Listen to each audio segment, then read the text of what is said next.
Hey guys, it's me, Joy, with Lotus Pop. Boom! How are you? I hope everything is good. Thank you so much for tuning in. I really appreciate it. Hey! Hey guys, I'm talking about self-love once again. I'm going to be banging on this gong until the Lord tells me to stop. You guys, today when I was getting ready for this video shoot, I'm sitting and I'm going through my things. I'm checking my makeup. I'm doing my hair and all this. And I see these two women that are walking by. And they were Latina, probably about 38 years old. And they were both overweight, like, I don't know, 5'5" and like over 200 pounds. And I have really good hearing, so I could just hear what they were saying. And the woman was so upset because she just found out that her husband had cheated on her, and that the flowers that he bought for her were separated into two bunches, and he gave one to his son Chita, and he kept one for her. And I can just, I've been there, you guys. I've been cheated on. I know what it feels like. I know what it feels like to be 200 pounds. It's just terrible. And again, the self-love thing is so important because we look for love, right? We look for love. And we look for love, and we really think that we know what it is. And how do we learn what love was? Just by looking at your grandparents or watching movies or Disney or things like that. So this woman that I can see, okay, and this is usually the same for a lot of Hispanic people. And, I'm my mother, supposedly. She's Hispanic, so I understand the culture. And many times, when they're younger, they look really cute and hot and fresh, and, they have kids and then they let themselves go. It's all about the family. And then they become fat and unattractive. So it's is it any wonder that they would be cheated on, when you're not feeling good about yourself, when you don't look good, when you don't feel good, you don't feel like being sexy, you don't want anyone seeing you naked, I can totally relate to that. So, but I realized if this woman had actually loved herself and respected herself, she would have gotten into the gym, she would have lost the weight, she would have been more, into herself. But many of us will, it's all about la familia and just doing everything for the family. And you lose yourself, basically. You totally lose yourself. So then you start becoming, resentful, and you're walking out with your man and you go out to dinner or something and he's checking out other women around you. And it's so sad. And I've been there, you guys. I know exactly what that feels like. It's awful.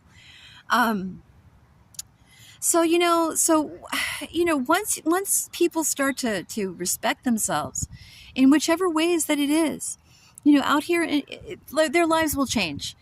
Out here in Portland, Oregon, we had this big thing where it's like everybody's beautiful and it doesn't matter what size you are. You can be 500 pounds and you're still gorgeous. Well, that's just a lie. Because if someone is fit and they do they do things to take good care of themselves, it shows. It really shows.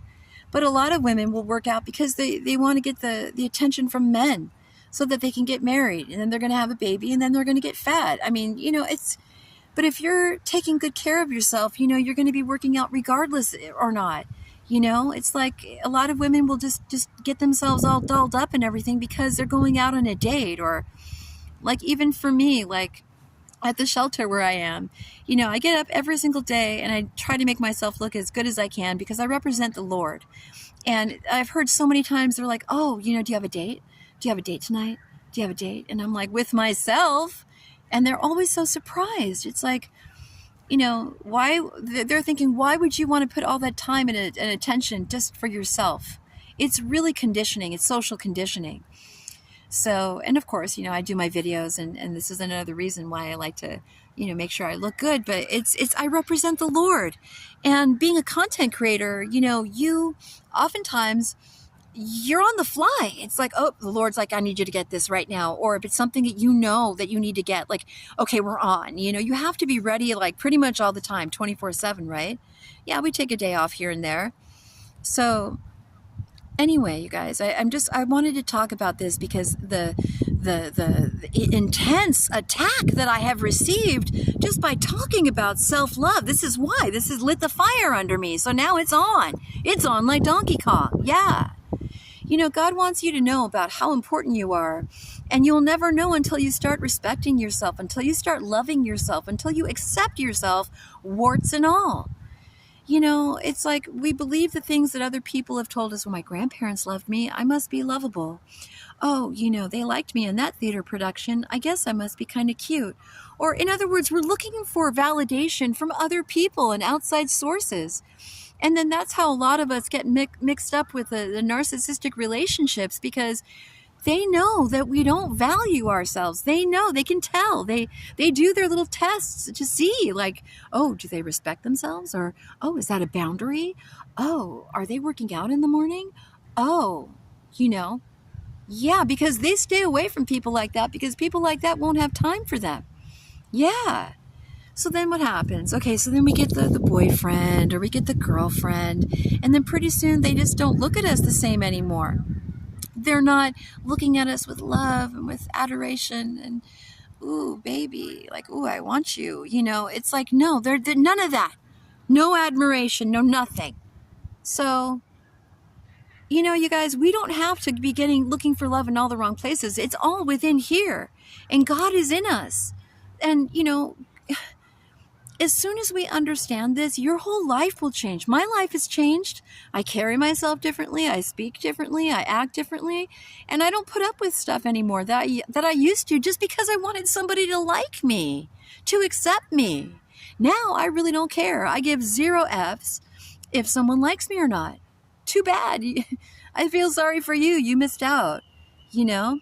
Let somebody else go continue walking on their little miserable path of trying to, you know, control and manipulate and steal from people, stealing their energy because they're just walking dead. Like, seriously, like, it's so obvious. So you guys, once you start to understand what this means, your life will change forever. And it's going to change for the better. It might get bumpy in the beginning because people won't like the new you. But once they see the new you and then the old you is gone, they're going to be shocked. It's almost like meeting a totally different person, because it was that old person, that old you, the insecure you, the person who had no boundaries, the person who had no self-respect, you know, that's the person that they want, because that's the person that they can get over on. But the new, improved and glowed up version of you, oh, heck no, it's not happening. It's about all I've got for now, you guys. So until next time, be good. Stay blessed. And remember, we are here to get it up, on, out the mud.